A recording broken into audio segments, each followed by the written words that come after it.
우리는 매일 많은 근심 속에서 살아갑니다. 경제적인 문제, 또 자녀들의 문제, 건강의 문제, 미래에 대한 불안. 오늘도 아침에 우리 권사님하고 한번 이야기했을 때 자식을 키워서 또 직장 잘 이제 됐다고 생각했는데 또 직장 생각하니 직장도 잘 다니라고 기도가 늘어나고 또 결혼을 시켰더니 결혼 생활 평안하라고 기도가 또 늘어나고 또 결혼 생활할 때 아기 또 잘 낳으라고 또 기도하고 또 아기들이 잘 크라고 또 기도하고 기도입니다.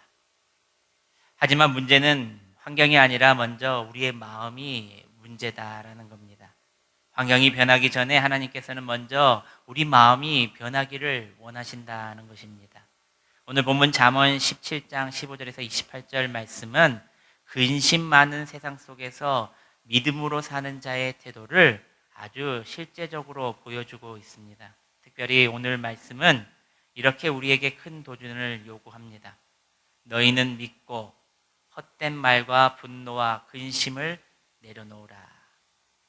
오늘 설교 말씀의 제목입니다. 저를 한번 따라서 합니다. 믿고 근심하지 말라. 시작. 우리 15절 말씀을 다시 한번 봉독합니다. 15절 시작.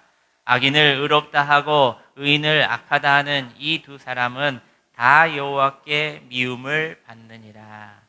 먼저 우리가 가장 연약한 부분을 다루고 있습니다. 그 첫 번째가 말입니다. 우리가 가장 연약한 부분이 말이라는 겁니다. 첫째로 믿음 없는 말은 근심을 낳는다는 것입니다. 의인을 정죄하는 말, 악인을 옹호하는 말, 거짓된 입술, 속이는 말, 남을 뒷담화하고 험담하는 말, 이 모든 것이 근심의 시작이 된다는 것입니다. 왜냐하면 잘못된 말은 잘못된 현실을 만들기 때문입니다. 그러니까 한번 미워 보이면은 계속 미워 보이는 겁니다. 한번 나쁘게 얘기한 사람에게는 계속 그 사람을 나쁘게 말한다는 겁니다. 사람들은 자기가 한 말이 스스로 갇힐 때가 있습니다. 나는 안 돼. 세상은 다 틀렸어. 해도 소용없어. 너도 안 돼. 이런 말들을 계속하면서 하나님의 약속보다 자기의 입술의 말을 더 믿게 된다는 것입니다. 결국 그 말들이 우리의 마음을 누르고 근심이라는 덫에 우리 마음이 걸려버리고 난다는 것입니다. 한 청년이 있었습니다. 어릴 때부터 부모로부터 들은 말이 있었습니다. 너는 도무지 되는 게 없는 놈이구나. 잘 되는 것이 없는 놈. 너는 커서 뭐 될래? 그가 커가면서 그의 부모의 말이 그의 인생을 계속해서 지배했다는 것입니다. 그가 성인이 되었습니다. 그런데 그는 늘 도전 앞에서 쉽게 포기하고 항상 불안과 근심 속에 해보지 않고 피할 궁리, 도망갈 궁리만 했다는 것입니다. 그러다가 교회에서 이런 말씀을 들었습니다. 생명과 사망의 혀의 권세에 있다. 생명과 사망이 혀의 권세에 있다. 그날 이후 그 청년은 자신의 입술에 나오는 말부터 바꾸기 시작했습니다. 나는 안 돼라는 말을 하나님 안에서 나는 할 수 있다. 망했어 라는 말이 하나님 또 다른 길을 내게 열어주실 걸 기대한다. 그 후로 그의 삶이 점점 회복되기 시작했다는 겁니다. 사랑하는 여러분, 내 입술의 말이 이렇게 중요합니다. 내 입술의 말이 부정으로 긍정으로 바뀌자 인생이 바꿔진다는 사실입니다. 오늘 우리의 말은 어떻습니까?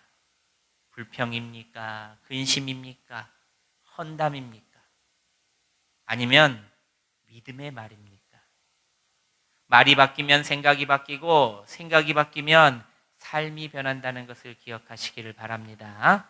그러므로 우리의 입술을 믿음으로 먼저 잘 훈련시켜야 합니다. 근심의 말이 아니라 원망의 말이 아니라 의심의 말, 포기의 말이 아니라 믿음의 말로 입술을 훈련시켜야 한다는 것입니다. 내 안에 근심과 원망과 포기가 일어날 때 반대로 믿음의 말을 내뱉으시는 여러분들이시기를 바랍니다. 내 삶은 하나님의 손에 있다. 나는 말씀 따라 산다. 그러므로 하나님은 나를 포기하지 않으신다. 이런 믿음의 말을 많이 하시기를 바랍니다. 스룹바벨은 고난과 역경 속에서 먼저 이렇게 믿음의 말을 많이 했습니다. 우리 스가랴 4장 7절 말씀입니다. 우리 함께 봉독해 보겠습니다. 시작. 큰 산아 내가 무엇이냐? 내가 스룹바벨 앞에서 평지가 되리라. 그가 머릿돌을 내놓을 때에 무리가 외치기를 은총 은총 그에게 있을지어다 하리라 하셨고. 아멘.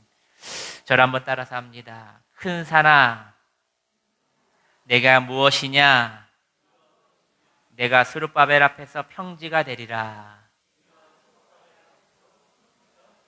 사랑하는 여러분, 믿음의 말이 믿음의 길을 만들고 믿음의 길은 우리의 믿음의 이스라엘부터 시작된다는 것을 기억하시기를 바랍니다. 스룹바벨은 그것을 알았습니다. 그래서 큰 산아 내가 무엇이냐? 내가 스룹바벨 앞에서 평지가 되리라. 하나님께 이렇게 기도했다는 겁니다. 그러므로 오늘부터 믿음의 말을 하고 믿음으로 하나님을 생각하고 믿음을 가지고 담대히 살아가는 여러분들이 되시기를 바랍니다. 둘째로 우리가 두 번째로 가장 연약한 부분을 다루고 있는데 오늘 본문에서 두 번째 감정에 끌리지 말고 하나님을 신뢰하라는 것입니다. 19절 20절 말씀입니다. 우리 함께 19절 20절 말씀을 함께 봉독합니다. 시작. 다툼을 좋아하는 자는 죄가를 좋아하는 자요 자기 문을 높이는 자는 파괴를 구하는 자니라. 마음이 굽은 자는 복을 얻지 못하고 혀가 패역한 자는 재앙에 빠지느니라. 아멘. 두 번째로 가장 연약한 부분이 뭐냐면 우리의 감정입니다. 잠언은 우리의 감정, 특히 분노와 불안에 대해서 말해주고 있습니다. 근심은 대부분 우리의 감정 조절 실패에서부터 시작된다는 것입니다. 그리고 감정의 밑바닥에는 하나님을 온전히 신뢰하지 못하는 마음이 깔려 있다는 것입니다. 잠언 19장 11절 말씀을 보면 이렇습니다. 노하기를 더디하는 것이 사람의 슬기요 허물을 용서하는 것이 자기의 영광이니라. 노하기를 더디하는 것이 지혜다라는 겁니다. 왜일까? 감정은 빠르지만 항상 파괴와 재앙이 뒤따른다는 것입니다. 그래서 우리는 항상 감정보다 먼저 이를 통해 하나님의 일하심이 있다는 것을 더욱더 신뢰해야 한다는 겁니다. 하나님의 깊은 생각이 반드시 있을 것이다. 그분의 일하심을 신뢰하며 그분을 의지하고 믿어야 된다는 겁니다. 내 감정으로 먼저 하나님보다 앞서가면 안 된다는 것입니다. 항상 마음속에 감정을 억누르고 하나님께 기도하시길 바랍니다. 하나님 내 마음을 눌러주시옵소서. 이 감정으로 인하여 큰 잘못된 일이 없도록 하여 주시옵소서. 사랑하는 여러분, 하나님은 언제나 옳습니다. 믿으십니까? 바로 하나님은 정확하십니다. 1.1에 어긋나거나 틀어짐이 없이 딱 맞추어서 일하시는 분이십니다. 하지만 나의 조급함, 감정 때문에 항상 큰 실수를 하게 되고 항상 우리는 그 감정을 조절하지 못하여 불안해한다는 것입니다. 어느 비행기 안에서 난기류가 심하게 일었습니다. 많은 승객들이 비행기 안에서 두려움에 떨었습니다.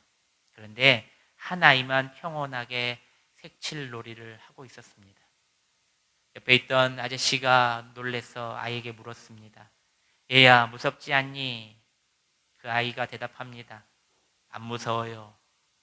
이 비행기 조종사가 우리 아빠이기 때문이에요. 여러분, 이게 믿음입니다. 우리의 인생의 조종사는 바로 하나님이시라는 겁니다. 그래서 우리는 근심하기보다 더욱더 믿어야 합니다. 하나님을 신뢰해야 합니다. 몇 주 전에 일반 뉴스에서 나온 영상 하나가 참 이슈였습니다. 저도 기독교 TV에서 이런 것을 보여준가 했는데 알고 보니까 일반 뉴스에서 이 영상을 틀어줬습니다.